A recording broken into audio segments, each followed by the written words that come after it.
안녕하세요.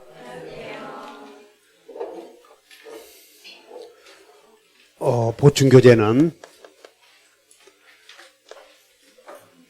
페이지 이 요약집은 19쪽, 요약집은 19쪽, 그 다음에 도예집은 지금 배운 전체 보기 11페이지 이렇게 두 개 펴시면 돼요. 그러니까 자기들이 편한 대로 보시면 돼. 편한 대로.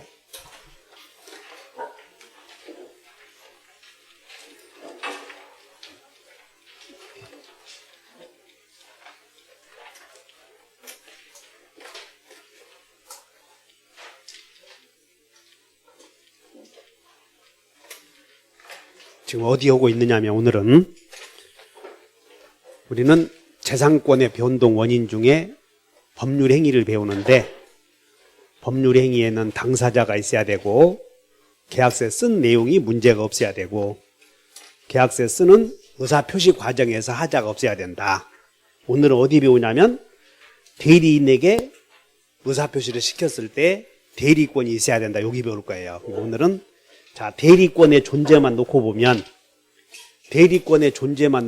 성립 요건이다고 효력 요건이다고 효력 요건 하나 배우는 거예요. 대리권의 존재.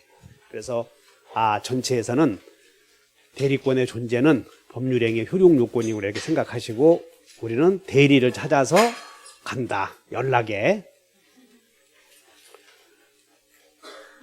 그러면 대리가 성립이 되어서 그것이 유효가 되려거든 일단 공부도 많이도 했네요. 자, 대리는 한마디로 말하면 자, 우리는 갑이 요 소유하는 토지 소유권이 X 토지 소유권이 어떻게 하면 을에게 이전되는가 이 과정을 배우는데 지금까지는 갑이 직접 상대방을 거래해서 그 다음에 상대방을 정해서 상대방의 매매 대금을 정해서 의사표시하는 과정을 배웠어요. 근데 오늘은 갑이 직접 하지 말고 자기보다 더 잘난 사람, 집사람이 더 잘났음, 중개사님이 더 잘났음. 집사람이 항상 잘났지. 그래서 집사람에게 토지를 팔아달라고 부탁을 해. 나는 밖에 나가서 강의할 테니, 한종민이 나는 강의할 테니 토지를 팔아달라 부탁을 하는 것이에요. 그때 이 을을 집사람을 뭐라고 그러냐면 다 같이 대리인, 갑을 본인 이렇게 얘기해. 그러면 갑이 누군가에게 믿고 어떤 재산행위를 누군가를 신뢰하여 재산행위를 부탁받은 사람을 다 같이 임의 대리인. 그러나 법으로 정해진 경우는 법정 대리인 두 유형이 있지. 그러면 이제 자, 갑이 을에게 토지를 팔아달라고 했을 때는 주로 갑과 을 사이에 위임이나 위임계약 또는 고용계약 등이 체결이 되면 그 고용계약이나 위임계약 속에는 갑의 이름으로 재산행위를 할 수 있는 대리권을 주는 행위가 들어가더라는 거야. 그래서 고용계약이나 위임을 하면 집사람에게 위임을 해. 위임장을 써주고 토지 좀 팔아달라. 그러면 토지는 팔아달라. 수임인이 토지를 팔 때는 본인 이름으로 팔아야 되겠지? 그래서 이것을 임의대리라고 하고, 자, 그냥 갑을 간에 위임을 해.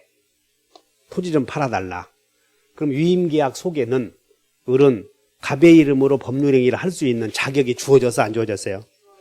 그걸 대리권을 주는 짓을 수권행위에 의해서 성립이 되는 대리인을 법정 임대. 그러니까 여기는 고용계약이 체결이 되면 그 계약 속에는 수권행위가 들어가 있고, 그래서 수권행위가 들어가 있는 위임이나 고용계약을 무엇이라고 부르냐면 원인된 법률관계 또는 다 같이 기초적 내부관계. 이런 표현도 쓴다 이렇게 하시면 돼요. 그러면 고용계약을 체결하면 그 계약 속에 대리권 주는 행위가 들어가 있을 때 그 고용계약을 원인된 법률관계 또는 다른 말로 말하면 기초적 내부관계로 한다. 그럼 수권행위에 의해서 성립이 되는 대리인을 임의 대리인. 자, 그래서 갑이 을에게 은행에 가서 융자 좀 받아오도록 위임을 해. 융자. 어떤 일을 하냐면 은행에 가서 내 토지를 담보로 잡히고 융자 좀 받아오너라. 그래서 그 일을 위임을 해. 근데 을이 임의 대리인이 부득이한 사정이 생겼다고 얘기해. 그래서 부득이한 사정 때문에 그 일을 직접 처리 못하고 그걸 다른 사람에게 또 다시 부탁하는 짓을 그것을 무엇이라고 하냐면 다 같이 복임행위라고 그래요. 그러면 그렇게 할 수 있는 자격을 무엇이라고 하냐면 복임권 이렇게 말하지. 그래서 임의 대리인이 또 다른 대리인을 선임하는 법률 행위를 복임행위라고 하는데 이때 복임행위는 누구 이름으로 선임하냐면 대리인이 자기 자신의 이름으로 위임을 해야 돼요. 그래서 이 복임행위는 자 대리인이 본인 이름으로 자기 자신 이름으로 선임을 한다 이게 복임행위는. 그러므로 이 복임행위는 대리인이 자기 자신의 이름으로 선임함으로 요 행위는 본인 이름으로 하는 대리행위겠어? 대리행위가 아니겠어요? 아니야. 그러면 임의 대리인이 지금 은행에서 융자를 받아오느라 을이 부탁을 받은 병에게 그 일을 다시 맡길 때 민법은 의사표시 하게 되면 반드시 막 짓거리면 안 돼. 책임을 져야 돼. 그래서 이 을이 병을 복임했을 때, 위임했을 때 여기 복임행위라고 하는데 그 행위에 대해서 책임을 져야 된다는 것이야. 그러면 대리행위가 아니기 때문에 그 행위에 대해서 책임을 져야 되는데 그 책임에 관련하여 이제 봐야 돼. 그럼 여러분들 11페이지 맨 위에 보면 우측 봤더니 복임권과 책임 이렇게 있어. 복임권과 책임. 그럼 여기 봐. 이 사람이 임의 대리인은 그 일을 다른 사람에게 또 다시 맡길 수 있는 자격이 임의 대리인은 없다고 복임권이. 근데 예외적으로 애워본다. 승낙 또는 부득이한 사유. 그럼 예외적으로 있어. 자, 그럼 임의 대리인은 복임권이 원칙이 있다고 없다고? 없다, 원칙이. 근데 예외적으로 언제? 본인의 승낙 또는 부득이한 사유가 있으면. 그럼 법정 대리인은 언제든지 있어, 복임권이. 법정 대리인은. 그러면 책임을 져야 될 텐데 책임과 관련하여 임의 대리인은 복대리인의 선임 감독에 대해서 과실이 있으면 책임져야 돼. 다 과실 책임. 근데 임의 대리인이 본인 복대리인을 선임할 때 다 같이 지명원자 선임. 지명원자로 선임했을 때는 여기는 과실 책임은 없고 자기가 임의로 선임했을 때는 여기는 과실 책임이 있어. 근데 본인이 지명원자로 선임했는데 그런 경우에는 본인이 그럼 병에게 그 일을 맡겨라. 지명해 줬어. 그래서 지명원자를 을이 선임했을 때 자, 경우의 수를 생각해봐. 책임이 자기가 임의로 선임한 경우와 지명원자 선임한 경우 두 경우가 있을 텐데 어느 경우가 책임이 무겁겠어? 그럼 어느 것이 경해? 이거 지명원자를 선임했을 때 책임이 가볍고 자기가 마음대로 선임했을 때는 책임이 무겁고 이렇게 차이가 있다 아시면 돼. 그러면 지명원자를 선임했는데 이 사람이 불성실해. 그 태만하다고. 그럼 빨리 본인에게 이렇게 알려야 돼. 야, 그 사람 사람이 성실하지 못하더라. 아니면 빨리 잘라야 된다고. 그래서 그러지 않았으면 책임을 져야 돼. 그래서 지명원자를 선임했을 때는 어떤 책임지냐면 다 이제 불고지, 불해임. 외웠지? 지명원자를 선임했을 때는 다 같이 불불책임. 그 다음에 임의로 선임했을 때는 선임감독상의 과실책임 이렇게 외워주면 돼. 잘라진다. 이에 비하여 법정 대리인은 언제든지 복임권이 있기 때문에 법정 대리인은 책임의 범위가 넓겠어, 가볍겠어? 넓지. 그래서 법정 대리인은 만약에 이 사람이 법정 대리인이라면 선임감독상의 과실 없어도 책임져야 돼. 다 무과실 책임. 그래서 우리는 항상 책임 나오면 항상 과실이 있어야 책임지느냐, 과실 없어도 책임지라고 의도적으로 기억을 해. 정리해보자. 임의대리인은 복대리인의 복임 행위에 대하여 책임이 있다고 그래서 책임. 임의대리인은. 그리고 원칙이 과실, 무과실, 원칙이 과실. 법정대리인은 원칙이 과실, 무과실, 무과실. 근데 예외적으로 법정대리인이 부득이한 사정 때문에 선임한 경우에는 임의대리인과 마찬가지로 선임감독상의 과실 책임. 자, 이제 선임했어. 자, 임의대리인이 복대리인을 선임했다. 본인이 지명원자를 선임했을 때는 무슨 책임? 불불책임.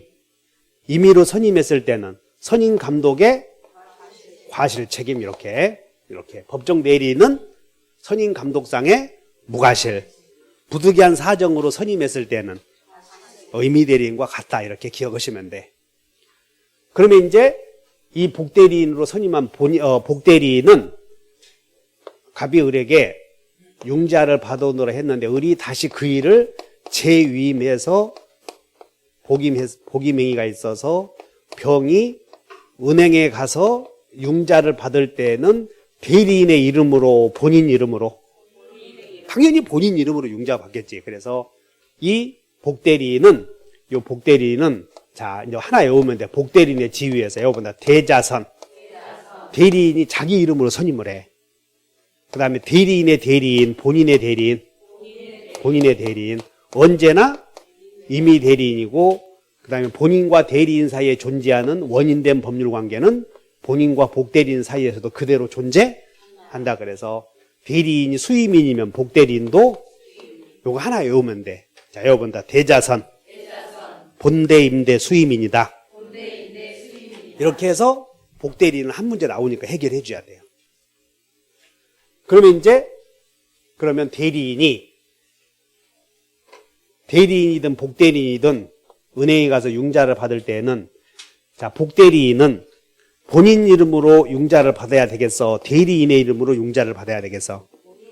이게 현명이 다 이제 본인 이름으로 하는 법률행위를 현명이라고 그래. 그래서 계약서 쓸 때는 매도인이 갑이다 이렇게 쓰라는 것이야. 대리인이 이렇게.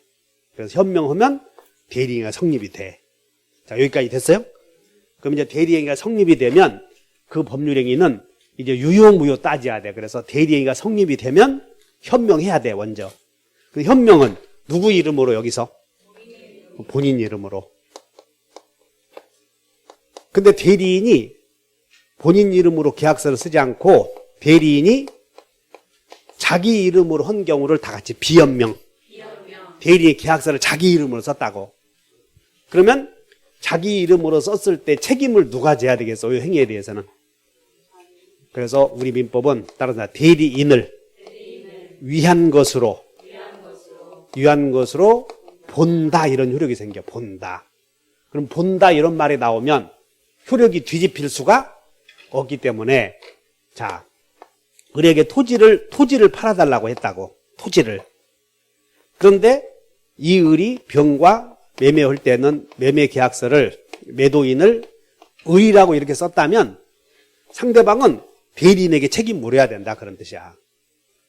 그래서 대리인에게 책임 물었더니, 아차, 내가 너하고 거래할 때 매도인이 갑이라고 써야 되는데 실수로 내 이름으로 썼으니 착오로 취소해야 되겠다. 그럴 수는 없다. 착오 주장 못해. 그런데 다만 예외적으로 이렇게 썼더라도 계약서를 을로 썼어도 상대방이 따라서 상할 수이면 상대방이 알았거나 알 수 있었다면 본인에게 귀속된다. 이렇게 하시면 돼. 상할 수이면. 이것이 비현명의 효과. 그러면 이제 대리행위가 성립이 되면 이제 대리행위가 이제 효력 요건이 생기겠지. 대리행위가 성립이 되면 대리행위의 무슨 요건? 대리행위가 성립이 되면 이제 그것이 유효가 되려거든. 이렇게 돼. 자, 갑이 을에게 토지를 팔아달라고 부탁을 해서 을과 병이 갑의 이름으로 대리인의 이름으로 행위를 해. 대리행위로. 그러면 이렇게 본인 이름으로 했을 때 그 효력이 이렇게 가려거든. 여기 하자가 없어야 돼. 그래서 첫째, 대리인이 이렇게 거래할 때는 하자가 있어야 된다, 없어야 된다? 없어야 돼. 그러면 이 을과 병 사이에 거래 행위를 할 때 하자가 있느냐 없느냐를 하자 유무를 결정할 때는 누구를 기준으로 하는가? 누구를? 대리인을 기준으로 한다. 두 번째는 대리인이 이렇게 거래할 때는 맨정신으로 해야 돼. 의사능력. 그래서 대리인이 만약에 거래할 때 행위능력자라고 보자. 대리인이 대리 행위할 때 제한능력자라면 제한능력자 행위는 확정적 유효겠어? 취소할 수 있겠어? 아니. 원래 대리인 의사능력만 있으면 되지. 대리인은 행위능력자임을 요하지 않는다. 그래서 제한능력자가 한 행위는 취소하지 못하고 확정 유효요. 이거 보다 제대는 취소 없다. 그 말이 뭔 얘기냐면 제한능력자가 한 대리행위는 취소할 수 없다. 이렇게 외워줘야 돼. 의사능력만 있으면 돼. 그 다음에 대리권 있어야 돼? 없어야 돼요? 있어야 되고, 그 다음에 대리인이 자기 이익을 위해서 행위를 하면 안 돼. 그래서 대리권 남용이 없어야 된다. 이것이 대리행위의 효력 요건이에요. 그러면 여기서 시험에 꼭 나오는 게 이제 대리행위 하자가 있느냐 없느냐 구체적으로 살펴보면, 그러면 대리행위 하자가 있느냐 없느냐를 결정할 때, 대리행위 하자가 있느냐 없느냐를 결정할 때 기준이 되는 사람은 누구냐면, 자, 갑이 을에게 두 경우가 있어요. 갑이 을에게 병의 토지를 구입해다오. 자, 토지를 하나, 적당한 토지 하나 매수해다오라고 대리권 준 경우와 병의 토지를 구입해다오라고 두 경우가 있어. 그래서 다른 지시한 경우, 지시 없는 경우 두 경우가 있는데, 지시를 했을 때는 자 1번 토지를 매수해다오, 2번 병의 토지를 매수해다오. 그럼 지시를 했을 때는 병의 토지에 하자가 있는가 없는가를 지시를 한 사람이 더 잘 알겠어? 지시 받은 사람이 더 잘 알겠어? 그래서 지시한 사람이 더 잘 알겠지? 그래서 본인이 지시를 한 경우에는 비통 착사강, 비진의 표시인지 통정 허위 표시인지 착오인지는 다 항상 의사표시 하자는 지시하든 안 하든 다 대리냐. 의사표시 하자는. 그 다음에 선의 악의도 대리인을 기준으로 하는데, 다만 본인이 지시를 했을 때는 그 물건의 하자 유무에 대해서 본인도 알겠어 모르겠어? 알겠죠? 그래서 외워본다. 지시에 의한 경우, 본인은 자기가 안 사정 또는 과실로 인하여 알지 못한 사정에 관해서 대리인이 몰랐다고 주장하지 못한, 이렇게만 외워놓으면 돼. 따른다. 지시했으면 대리인의 부지를 주장하지 못한다, 이거. 그럼 여러분들에게 어디 이렇게 나오면 어려워. 자, 본인이 병의 땅을 구입해다고 지시를 했어. 지시. 그러면 착오인지 아닌지를 결정할 때는, 사기 당했는지 여부를 결정할 때는 지시를 했다고 본인도 함께 고려된다고 대리인만 기준으로 한다고? 본인도 함께? 그게 에듀윌 스타일이라니까. 그러면 안 돼. 여기 전부 지금 뭐라고 했냐면, 의사표시 하자는 본인이 지시하든 안 하든 다 누구 기준이요? 왜냐하면 여기 봐. 병의 땅을 구입해다오 지시했을 때도 단지 상대방만 정해진 것이야. 상대방의 X 땅만 정해졌고, 가격은 본인이 정하겠어? 대리인이 정하겠어? 본인이 정한다 그러면 여기 있으면 안 돼. 대리인이 정하니까. 그래서 대리인이 의사를 정해서 표시함으로 실수 여부도 전부 누구 중심? 하여튼 본인이 지시하든 안 하든 비통 착사강 여부는 온리 대리인. 다만 어떤 사실을 알았느냐 몰랐느냐, 다 선의 악의. 선의 악의가 문제될 때는 원칙은 대리인 표준이지만, 지시를 한 경우에는 본인도 함께 고려된다. 그럼 그 말이 어려우면 그냥 이렇게 외워요. 다 지시했을 때는 대리인의 부지를 주장하지 못한다. 이렇게 외워버려. 그냥 뭔 얘기 잘 모르면. 따라서 대리행위 하자는 원칙, 대리인 기준, 예외, 본인 기준, 그러면 잘못됐다고 그런 거예요. 그런 말을 쓰면 안 돼. 그래서 지부지도 함께 고려될 수도 있다, 이렇게 하시면 되고, 그 다음에 궁박은 누구 중심이었어요? 불공정한 법률 행위에서 본인. 나머지 경설 무경험은 다 대리 이렇게 해서 다 배웠던 거지 이렇게. 그래서 대리 행위의 하자를 결정하는 표준이 되는 자 살펴봤고, 그 다음에 이제 두 번째는 대리권이 있어야 돼요, 없어야 돼요? 아까 배웠던 거 대리권이 있어야 될 텐데, 이 대리권의 유무와 관련하여 자 갑이 을에게 토지를 팔아달라고 매도 권한을 부여했어. 그러면 X, 지금 갑이 X 토지를 갖고 있는데 이것이 을에게 넘어갈 때에 토지를 팔아달라고 대리권 주기는 주었다고 수권행위에 의해서. 자, 갑이 소유하는 땅에 대해서 을에게 보존행위를 해야 될지, 관리행위를 해야 될지, 처분행위를 해야 될지, 대리권을 주기는 주었는데, 첫째, 수권행위, 이 대리권을 줄 때 수권행위의 내용을 분석해보니, 대리권의 범위가 명확한 경우도 있고, 또 하나는 명확하지 않은 경우, 두 경우가 있어. 대리권의 범위가. 갑이 을에게 지금 토지 하나 갖고 오는 거예요. 오늘 또 대리 배우는데 또 딴 생각하면 안 돼. 갑이 토지 하나 갖고 있는 거 지금 그거 배우는 거라고. 계속 검단 1-1번이 토지 소유권의 운명은 어찌 되는가 지금 그거 배우고 있어. 그래서 을에게 토지를 팔아달라고 했을 때 그 위임장을 보니 을이 무슨 짓을 해야 할지 명확한 경우도 있고 명확하지 않은 경우, 두 경우가 있다는 거야. 그러면 여기는 명확한 경우지? 또 하나는 그럼 뭐가 나오겠어? 명확하지 않은 경우. 그럼 여러분들 어디 있느냐면 11페이지 우측 쭉 하단에 있어. 보충교재 우측 하단에. 지금 7번에 나온다고. 7번. 7번에 양가로 3번에 대리권이 존재해야 된다. 근데 양가로 3번 동그라미 1번에 수권행위의 해석상 대리권의 범위에 해석상 범위가 뭐한 경우? 명확. 동그라미 쳐봐. 명확.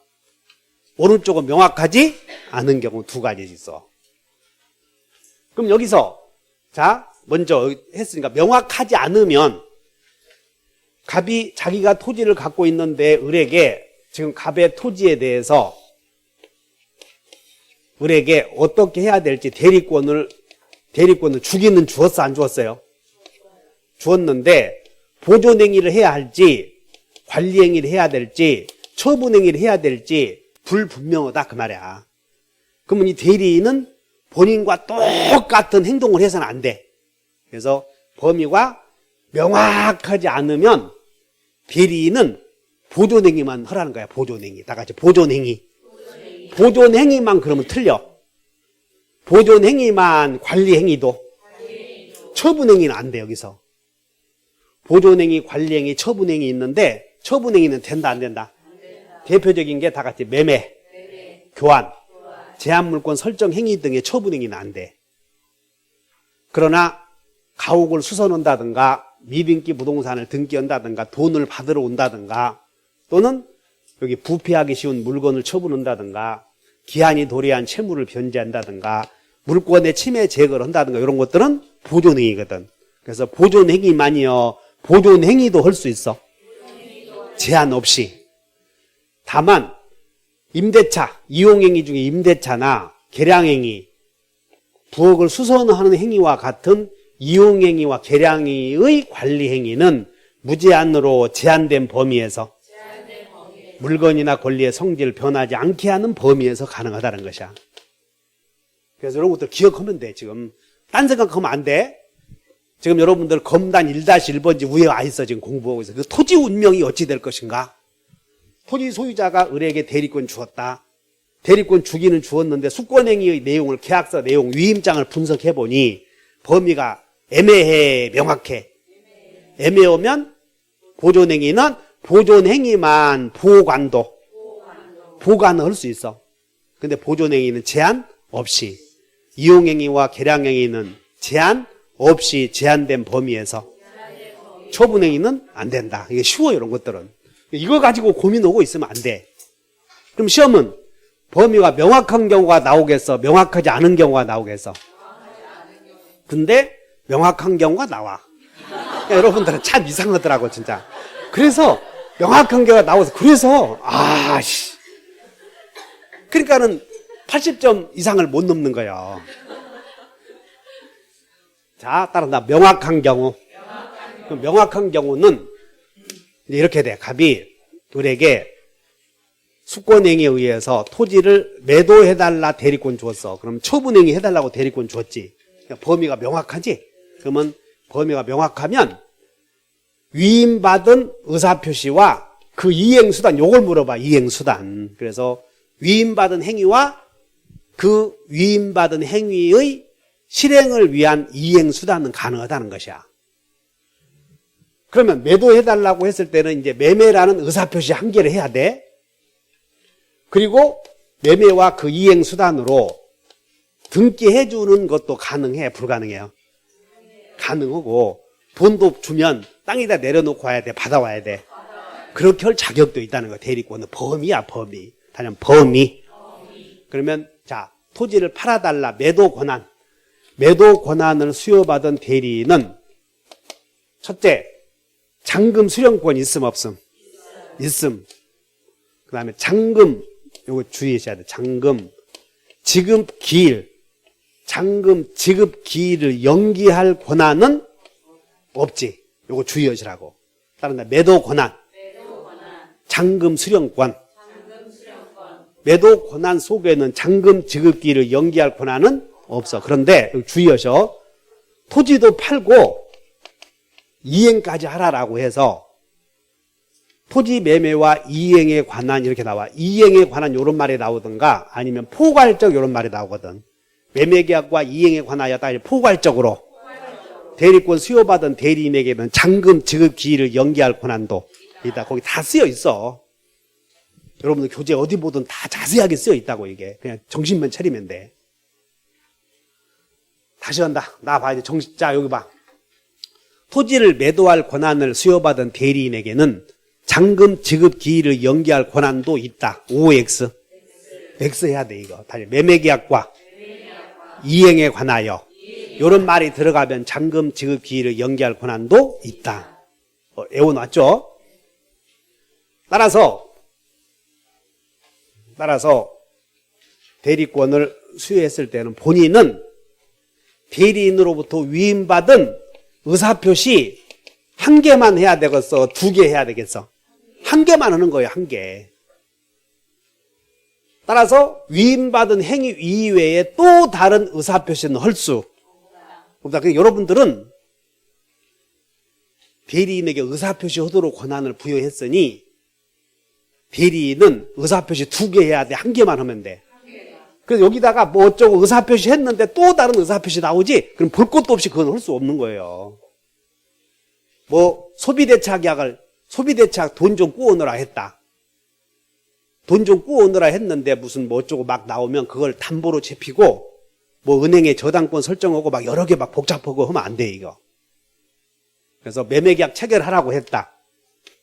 자, 매매계약 체결하라고 대리권 수여받은 대리인은 매매계약 했는데 그 매매가 마음에 안 드는 거예요. 그러면 해지할 권한도. 하여튼 요거 소가 넘어가면 안 돼. 의사표시 몇 개 하면 안 돼. 한 개만 해야지 두 개 하면 안 된다 이렇게 하면 돼. 의사표시 두 개만 나오는가 보면 되는 거예요. 은행 너 예금 좀 하라고 그랬다. 은행에 가서 너 은행에 가서 내 이름으로 예금 통장 하나 만들어라. 예금 계약 하지? 이자가 싸. 아주 요때 융자 받아와야 되겠다고. 그래서 은행을 담보로 잡히고 예금 통장을 담보로 잡히고 돈도 꾸어올 수 있는 자격은 아셨어? 따라서 의사표시 몇 개? 한 개. 집에서 또 2시까지 컴퓨터 하다가 여기 와서 졸면 참 나 공부를 그렇게 대책 없이 하는 거 보면 오전에 와서 있지 저녁에 딱 일찍 주무시고 맑은 정신으로 오셔야 돼. 2시까지 이제 혼자 공부하는 거예요. 지 혼자 하니까 남들 다 자니까 혼자 공부하니까 귀뚜라미 소리 나고 기분 좋은가 보지? 아, 나만 공부하는구나? 아침에 와서 비실비실대고 또 뭐 하냐면 나 밖에 나가. 너 왜 임마 밖에 나가냐? 그랬더니 오후에 정신 저녁에 말짱할 때 공부해야 되냐? 강의 저녁에 들어. 1시간 있다 자울자울. 왜 가냐? 피곤하니까 가야 되겠네요. 인생 참 한심한 사람들 참 엄청 많아. 내 동생 같았으면 진짜 벌써 규통비 몇 개 올려버렸다. 내 동생 같았으면. 어찌 그렇게 사냐고 사는 게. 의사표시 몇 개만 하라고. 그럼 이제 봐, 갑이 매매 계약을 했어. 매매. 그래서 을과 매매했다고. 매매. 그럼 매매 계약을 완성해버렸다고. 완성. 그럼 계약을 완성해버렸다면 그 계약에 대해서 여기 시험에 나와. 그 계약에 대해서 상대방의 의사표시를 수령할 권한은 없다. 계약을 체결해버렸다면 이제 대리권 없어져 버린 것이야. 그 계약에 대해서 상대방의 의사표시를 수령할 권한은 없다. 아셨어요? 이게 대리권의 범위다. 문제 풀어보면 다 알 수 있어. 자, 그러면 이제 대리권의 범위가 끝이 나고 이제 뭐 어느 가냐면 이제 무권 대리가 나오는데, 대리권의 범위가 불분명하다.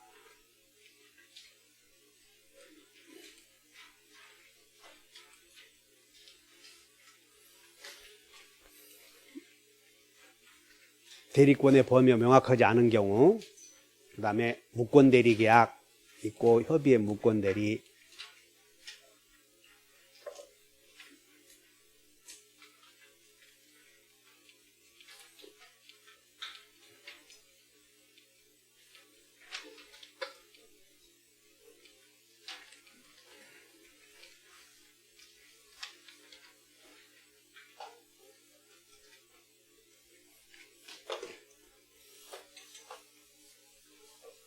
이제 유권 대리에서 생기는 문제를 받고, 그 다음에 이제 현명을 하게 되면 대리행위가 성립이 돼. 그럼 여러분들 보면 대리행위가 성립이 되면 효력이 그 행위가 다 같이 확정무효, 확정유효, 불확정무효, 불확정유효 이렇게 나누어져. 근데 지금까지 뭘 배웠냐면 현명을 하면 대리행위가 성립이 되고 그것이 유효가 되려거든 여기에 효력요건 갖춰야 된다. 4가지 배운 거예요. 다시 한번 하자가 없을 것, 의사능력이 있을 것, 대리권이 존재할 것, 대리권 남용이 없을 것. 여기 배웠던 거예요. 그러면 대리권의 존재와 관련하여 수권행위 해석상 명확한 경우와 명확하지 않은 경우 이렇게 배웠었다. 자, 그런데 이제 대리행위 하자는 없는데 대리권만 없다면 이걸 무권대리라고 그래. 다 같이 무권대리. 무권대리에는 두 유형. 다 같이 협의의 무권대리, 표현대리. 이렇게 2가지가 있어요. 그러면 이 무권대리는 그 효력이 여기는 불확정 유효이기 때문에 여기는 무권대리 효력이 불확정 무효야 이게. 그럼 이 불확정 무효에 대해서 표현대리든 무권대리든 자 상대방이 철회해버리면 확정 무효가 돼.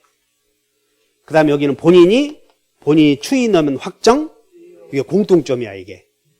표현대리든 무권대리든 상대방이 철회해버리면 확정 무효, 본인이 추인해버리면 확정 유효. 따라서 철회가 먼저냐 추인이 먼저냐 달라져 효력이. 그럼 철회했으면 추인할 수 없고 추인했으면 철회하지 못하고 이렇게. 이게 협의의 무권대리와 표현대리의 공통점. 그럼 협의의 무권대리의 경우 상대방은 자 갑이 을에게 아버지가 큰아들에게 대리권 수여한 적이 없어. 수여한 적이. 근데 큰아들 요 녀석이 각종 서류를 위조해서 나는 우리 아버지 대리인이다 라고 해서 서류를 위조해서 아버지 이름으로 대리행위를 했을 때 상대방은 큰아들이 서류를 위조했기 때문에 대리권 있는 줄 알았잖아.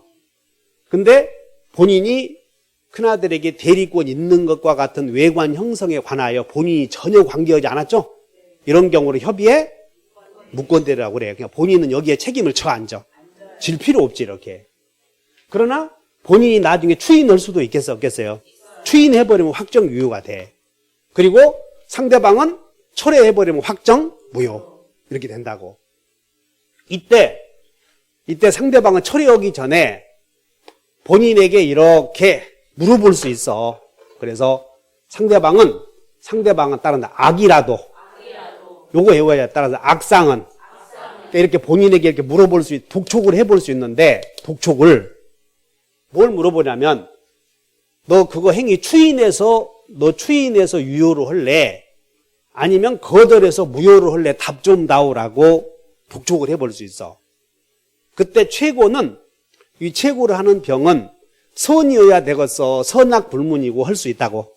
요거 꼭 주의해야 돼. 악의의 상대방도 독촉할 수는 있어. 근데 최고의 상대방이 누구에게 물어봐야 되냐면 요거 아주 함정에 빠지기 쉬운 질문이라고 이게. 추인할래 거절할래 물어볼 사람은 대리인에게 본인에게만. 그거 절대 놓치면 안 돼. 그래서 본인에게만 물어봐야 돼. 본인에게만. 근데 물어볼 때는 대리권 없다는 사실을 알았어도 물어볼 수는 있어 없어요? 있어. 따라서 악상은 최고다. 최고 해볼 수 있어 이렇게. 그랬더니 둘 중에 하나겠지. 따라 본인이 추인하거나 그러면 소급해서 유효가 되니까 본인과 법률관계 형성하면 돼. 근데 본인이 거절하면 확정 무효가 돼. 그러면 그때는 본인이 거절해서 확정 무효가 되면 따른다. 대리인에게 책임 물을 수 있다. 그러면 대리인의 책임은 이제 요건이 물어보거든. 요거 대리인의 책임은 본인이 추인했을 때 생겨, 거절했을 때 생겨. 상대방이 철회해버리면 이렇게 가잖아.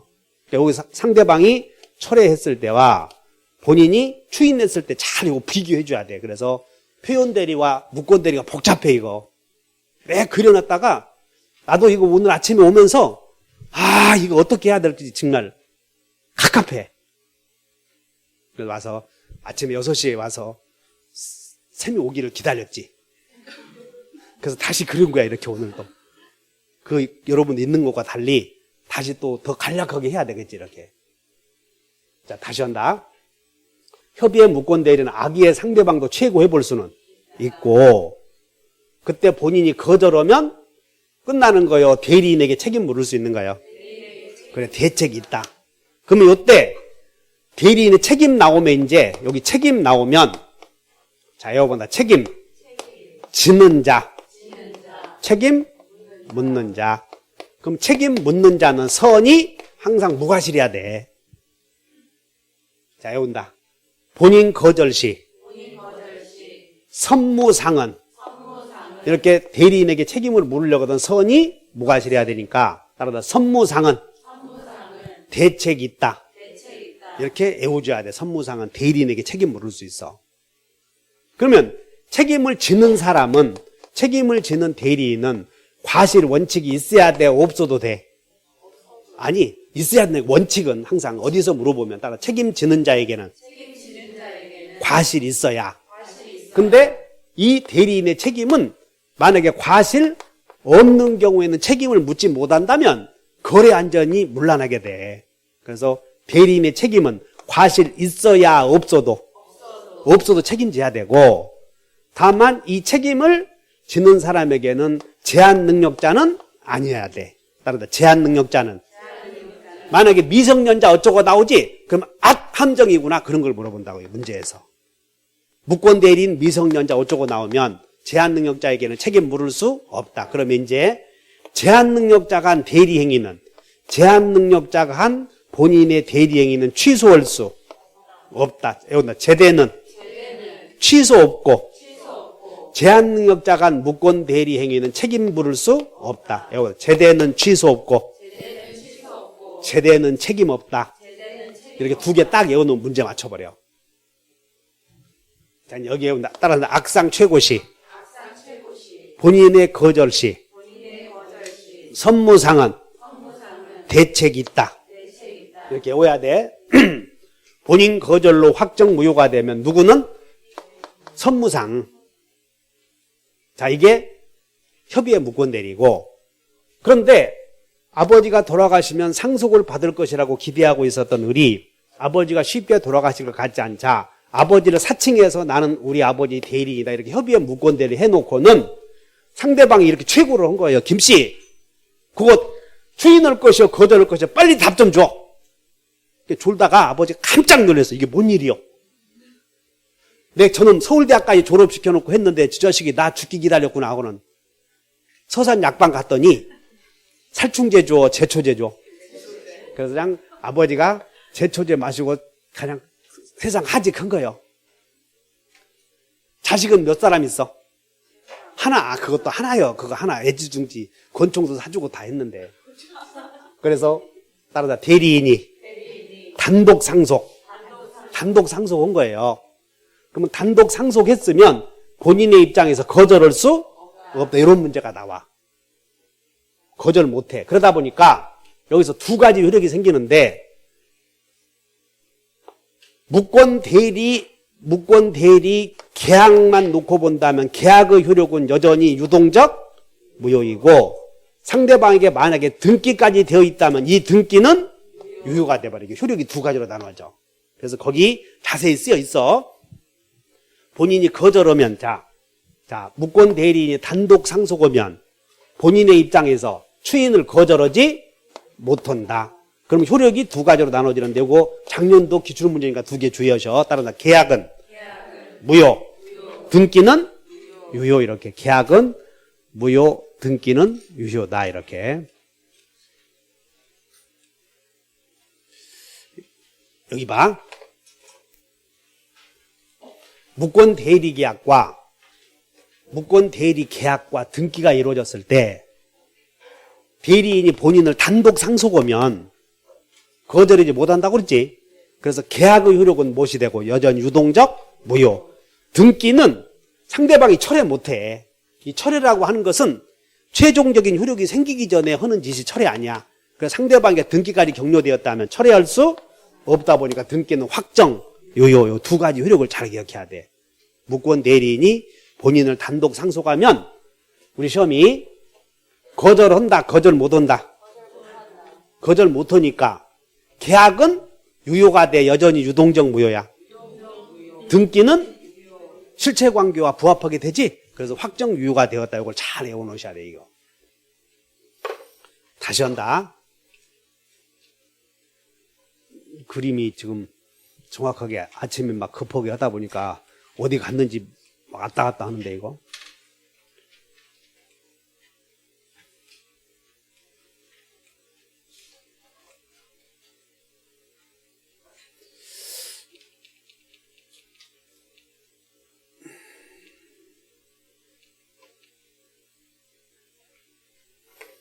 자, 다시 해. 여기는 단독 상속 여기만 그려놨어. 무권 대리인이 단독 상속했다면 거절한다, 거절 못한다.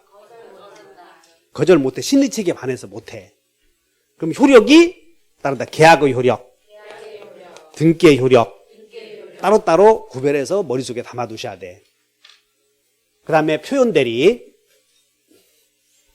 이 표현대리는 대리권 있는 것처럼 표현되었다. 그런 뜻이야. 대리권 있는 것처럼. 그래서 갑이 을에게 갑의 상호나 대리권을 처단할 수 있는 직함 등에 사용하는 것을 을이 사용한 걸 묵인했다. 이걸 대리권 수요 표시라고 그래.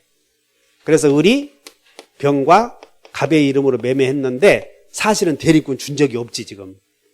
그러면 대리권 있는 것과 같은 외관 형성에 대하여 본인이 직접적으로 관계한 거지 간접적으로. 이런 걸 표현대리라고 그래. 그러니까 표현대리는 봐. 무권 대리에는 두 가지 있다. 다 같이. 본인이 책임을 질 필요 없는 경우와 책임을 져야 하는 경우 두 가지가 있어. 이걸 표현대리라고 그래.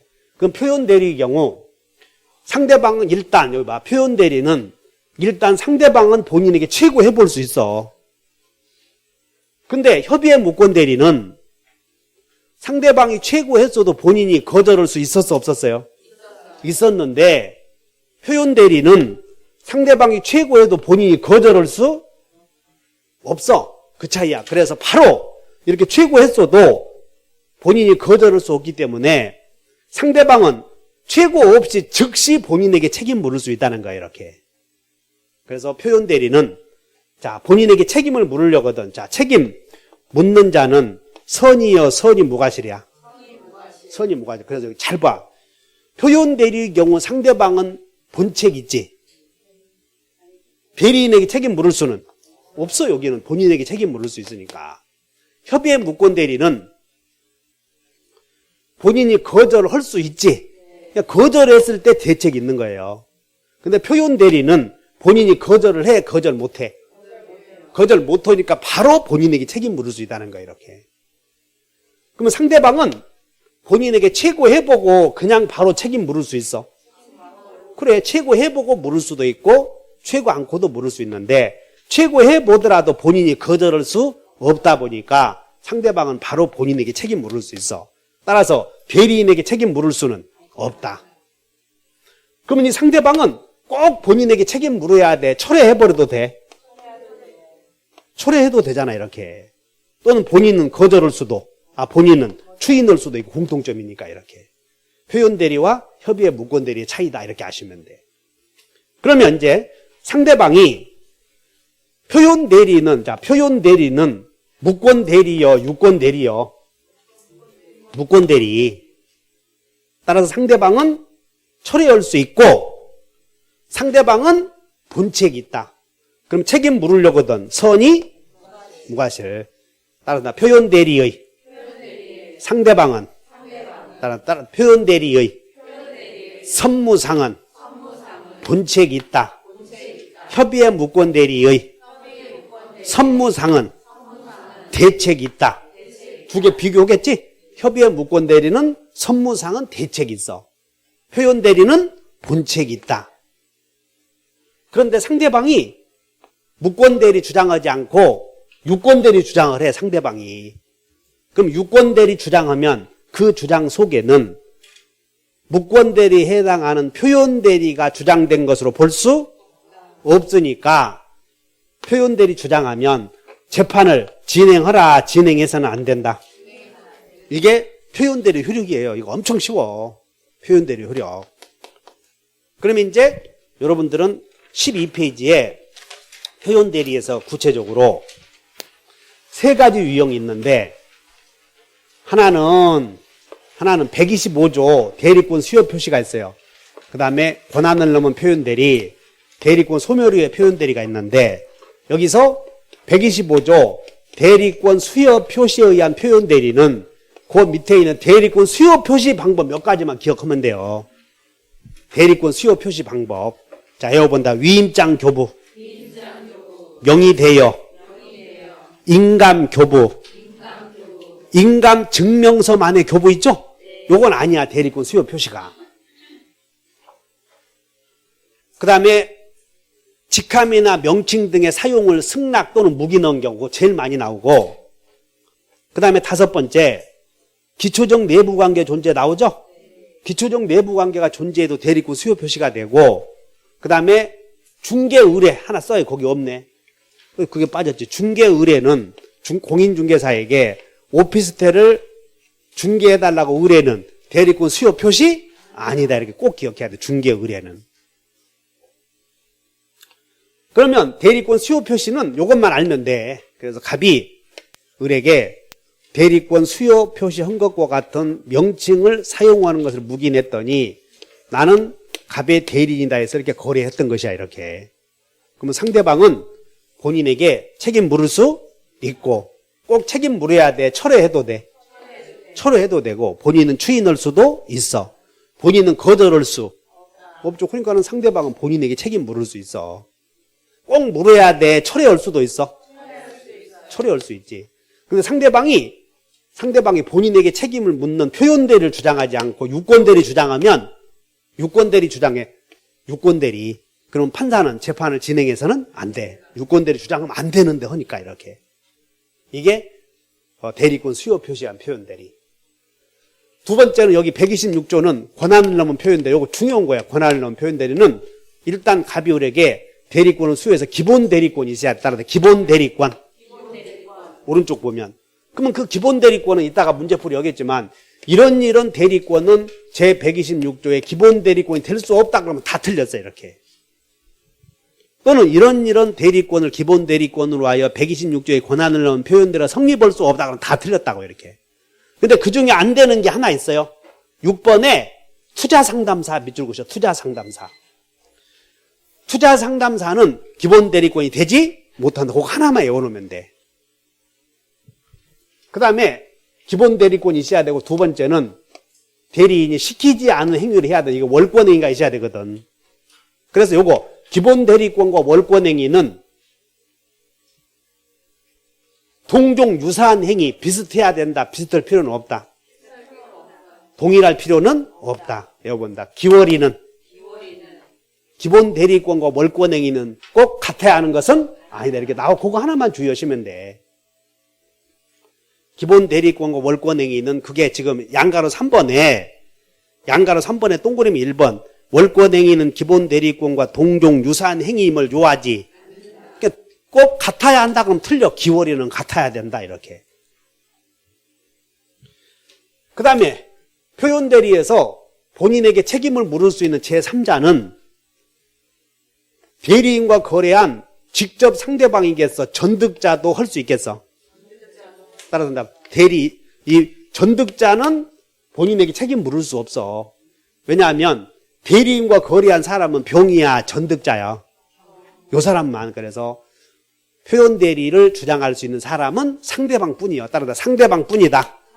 요 사람만 본인에게 책임 묻고 이 사람은 대리인과 거래한 사람이 아니잖아 이렇게. 그래서 표현 대리에서 표현 대리 효력을 주장할 수 있는 제3자란 무권 대리인과 거래한 다 직접 상대방.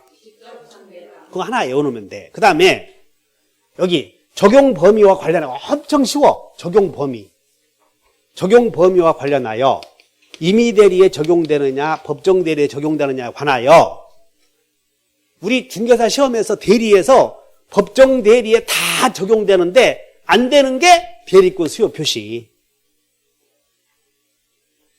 125조의 대리권 수요 표시는 법정 대리에 있는 그 적용이 없다. 왜냐하면 대리권 수요 표시는 대리권 주었다고 이해한 경우에 적용되니까 거기에 법정 대리는 적용되지 않아. 그러면 권한을 넘은 표현 대리는 임대, 법대 모두 적용된다.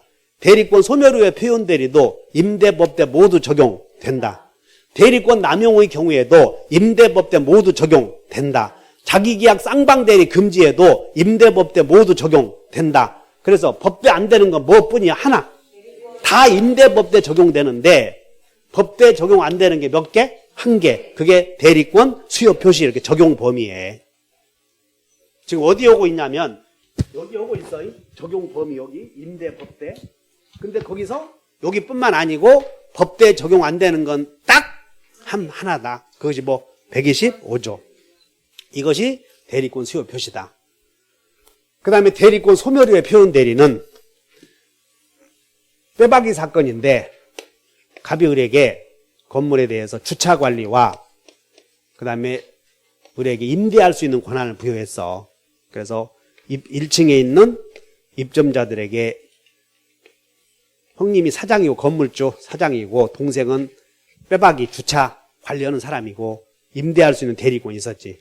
근데 어느 날 형님이 보니까 콧구멍 뻘개서 술만 처먹고 다녀서 너 이제는 입점자들과 임대차 계약 너 지금 요즘에 문제되는 임대차 3법 알고 있어? 그랬더니 알아야지.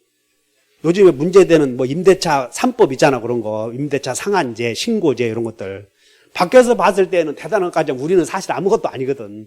105%를 넘지 못한다. 또 갱신 요구권 10년을 넘지 않는 범위 내에서 할 수 있다. 지금 이렇게 하겠다는 거예요. 지금 밖에서 주택임대차 보호법 3법이 임대차 계약을 체결했을 때 보증금 액수에 대해서 신고하라 그 말이야. 보증금 액수에 대해서. 두 번째는 갱신 요구 있었지? 주택임대차에 갱신 요구 있어요 없어요? 없잖아. 그게 어딨어. 상가임대차이지.